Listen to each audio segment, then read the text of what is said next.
Good morning friends. तो friends, आज की वीडियो में स्टार्ट करने वाली हूँ क्लास 11th बिजनेस स्टडीज के chapter 7 that is sources of business finance. जी हाँ, सोर्सेज ऑफ बिजनेस फाइनेंस मेरा आज का टॉपिक है। तो प्लीज इस वीडियो को एंड तक जरूर देखिएगा और मैं अपने वीडियोस को क्लिप्स में आपको बताऊंगी कि लाइक जितने भी मेरे टॉपिक्स होंगे एक चैप्टर के रिगार्डिंग वो सारे ही एक ही वीडियो में नहीं होंगे, बल्कि मैंने कई शॉर्ट्स में उसकी वीडियोस बनाई होंगी ताकि आपके लिए भी थोड़ा बोर्डम ना हो वीडियोस को लगातार देखना। तो आज का जो कॉन्सेप्ट होगा वीडियो का वो होगा सिर्फ इसका इंट्रोडक्टरी पार्ट होगा सोर्सेज ऑफ बिजनेस फाइनेंस का। साथ ही साथ फाइनेंसेस के टाइप्स क्या क्या होते हैं और इनका यूटिलाइजेशन एंड ऑल कैसे रहता है बिजनेसेस के अंदर। तो चलिए वीडियो को स्टार्ट करते हैं। The topic is sources of business finance. So, sources of business finance. सबसे पहले चैप्टर का जो नेम है उसके वर्ड्स को ही एक बार समझ लेते हैं कि क्या कहना चाह रहा है चैप्टर। इस चैप्टर में बेसिकली जो चीजें हम पढ़ने वाले हैं वो रिलेट करेंगी एक बिजनेस के अंदर रिक्वायरमेंट ऑफ फंड्स क्या रहती है। लाइक हम कोई भी बिजनेस करने वाले होते हैं तो उसके अंदर सबसे पहले हम कहाँ से बिजनेस की स्टार्टिंग करते हैं। Obviously as we all know, कोई भी बिजनेस हम हाथ में लेते हैं तो उस बिजनेस को हम फंड्स की रिक्वायरमेंट के बिना नहीं कर पाते हैं। तो initially whatever will be the requirement of the business in the initial stage, that will be the requirement of funds. अब फाइनेंस वर्ड्स, जो फाइनेंस वर्ड है वो यहीं से लिया है कि फंड्स की रिक्वायरमेंट क्या रहेगी। तो यहाँ एक एग्जाम्पल मैंने क्रिएट किया है, उसकी एग्जाम्पल की हेल्प से हम समझते हैं स्ट्रक्चर इस पूरे चैप्टर का जो बेस रहेगा स्टार्टिंग में। दैट इज, एक पर्सन है, उसका नेम है मिस्टर बीन। मिस्टर बीन क्या कह रहे हैं? मिस्टर बीन एक प्लान कर रहे हैं बिजनेस, लाइक कोई भी उन्हें किसी भी तरीके का कोई बिजनेस करना है तो मिस्टर बीन चाहते हैं कोई भी बिजनेस सेटअप करना। लेकिन मिस्टर बीन बहुत ज़्यादा कंफ्यूज्ड हैं कि वो क्या बिजनेस करें। तो लेट्स सी उनके दिमाग में क्या क्या कंफ्यूजन्स हैं और उन्हें हम कैसे सॉल्यूशंस में कन्वर्ट कर सकते हैं। First of all, mister Bean ये सोच रहे हैं कि मैं क्या बिजनेस करूं, what business should I do. और बिजनेस करने के लिए एज यू ऑल नो कि बिजनेस का लोकेशन बहुत इंपॉर्टेंट है। नाउ डेज ये फिनोमिना कुछ हद तक चेंज हो गया है because many of the people started stepping into the online platform of business, doing business online, but still online business के लिए भी सम सॉर्ट ऑफ प्लेस का होना बहुत ज़रूरी है।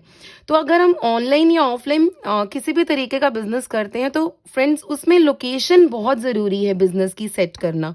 सो second and the most important point and the factor is location. What will be the location of business. And the third one is where can I get funds from. इसी के ऊपर तो chapter based है कि कहाँ से उसे उनकी फंड्स की रिक्वायरमेंट्स जो है वो कंप्लीट होगी।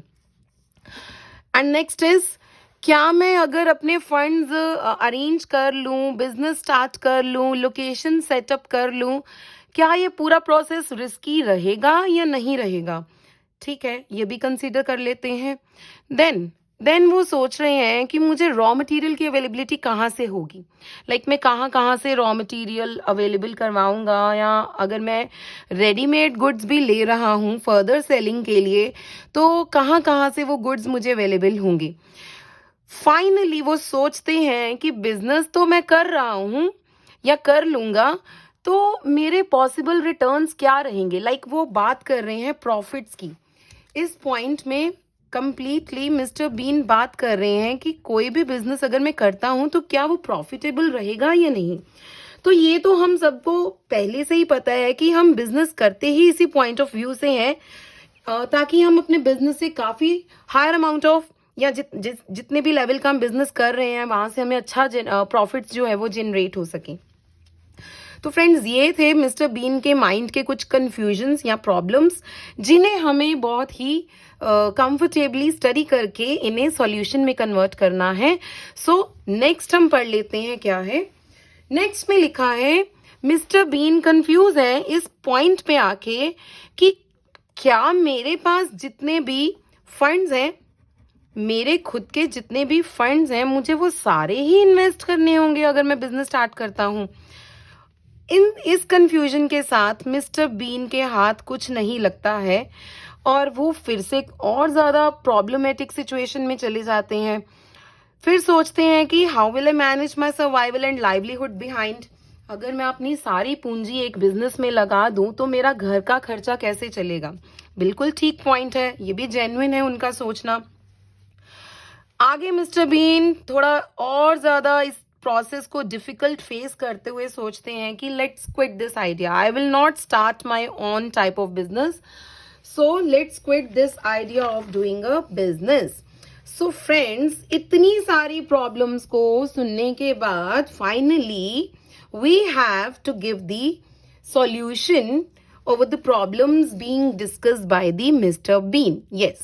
सो कोई भी बिजनेस अगर हम करते हैं तो उसमें प्रॉब्लम्स तो आएंगी। ऐसा कोई बिजनेस नहीं है जिसमें हम सोचें कि प्रॉब्लम्स नहीं होंगे।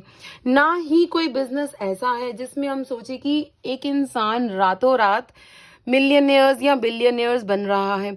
हर इंसान अपने बिजनेस में मेहनत करके ही एक सक्सेसफुल पर्सन बनता है।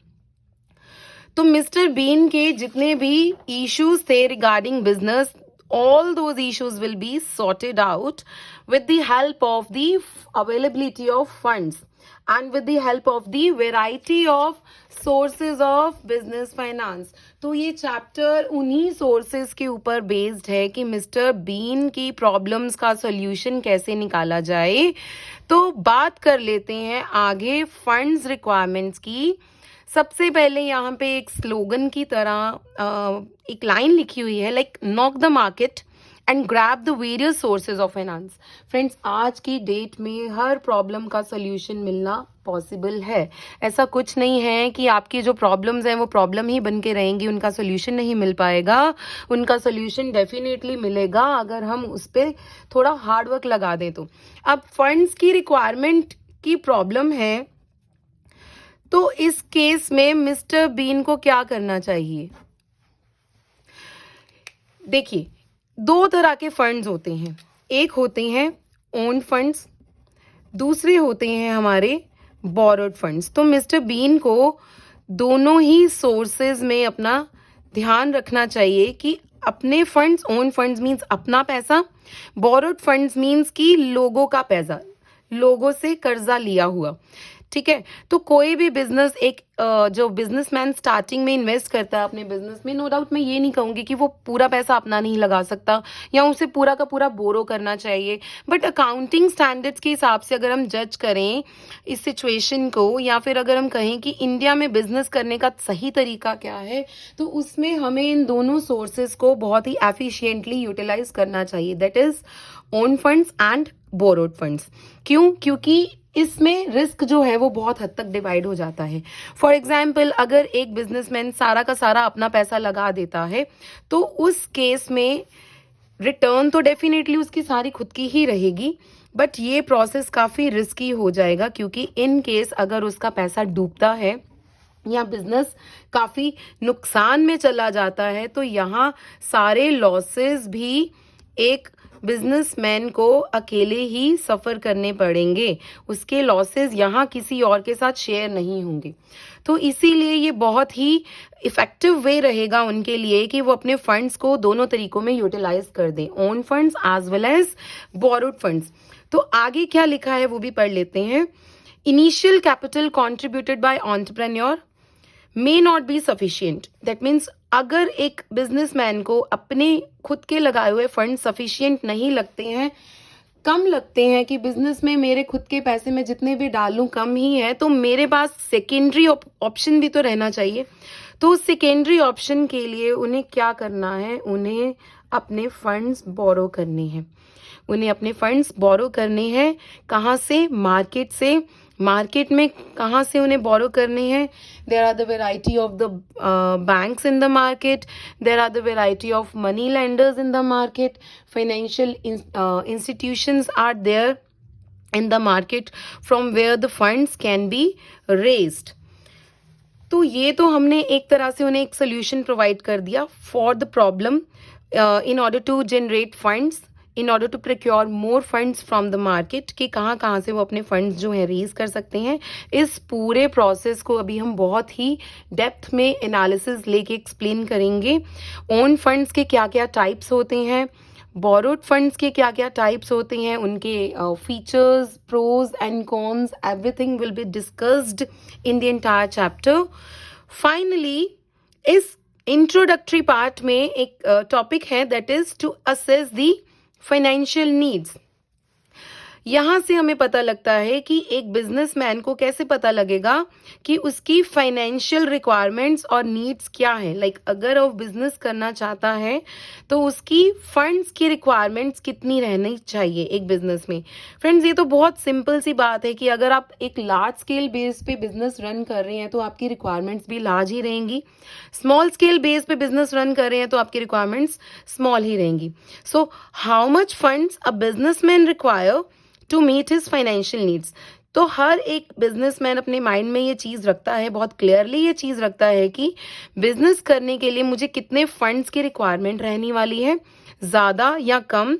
देन डिपेंड करता है कि एक बिजनेसमैन किन किन लेंडर्स या इन्वेस्टर्स के पास जाता है, किन किन सोर्सेस को वो यूज करके अपने फंड्स की रिक्वायरमेंट्स को पूरा करेगा। That means variety of sources of raising funds are available. Then out of the given sources, he has to choose the best source according to the needs of the business. अपने business की requirements और needs के हिसाब से वो अपना best source जो है फंड्स रिक्वायरमेंट का चूज कर लेगा। अभी बेस्ट सोर्स की जो हम बात कर रहे हैं, ये सोर्सेज हम नेक्स्ट वीडियोस में डिस्कस करेंगे। Then finally he can run his venture successfully. So ये टॉपिक था, इंट्रोडक्टरी टॉपिक था सोर्सेज ऑफ बिजनेस फाइनेंस का, कि अगर कोई भी बिजनेसमैन अपने आप को किसी भी स्टेज में कंफ्यूज्ड पाता है कि लाइक मैं कोई बिजनेस रन कर पाऊंगा या नहीं कर पाऊंगा, so they do not have to get themselves confuse, they have to just jump on to the ideas और द सॉल्यूशंस। सो मेरी वीडियोस के साथ बने रहिए, बहुत सारे सॉल्यूशंस मिलेंगे इसी टॉपिक के ऊपर। बहुत सारी फर्दर वीडियोस मैं बनाने वाली हूँ, आपके सारे डाउट्स मैं क्लियर करने वाली हूँ। सो प्लीज़ मेरी वीडियोस को एंड चैनल को सब्सक्राइब कीजिए, वीडियोस को लाइक, शेयर एंड कमेंट ज़रूर कीजिएगा। Thank you friends.